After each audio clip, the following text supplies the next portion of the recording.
living index number, the retailer price index number, and CPI is always composite. In CPI we always calculate weighted index numbers. And one more question, in CPI the suitable average is weighted arithmetic mean.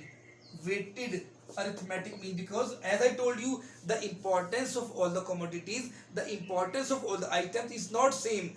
That's why we use always weighted arithmetic mean. If any student just take the geometric mean, that will be the incorrect one, that will be wrong, that will be false. The correct for CPI will be weighted arithmetic mean. Next is family budget method, is method of weighted relatives.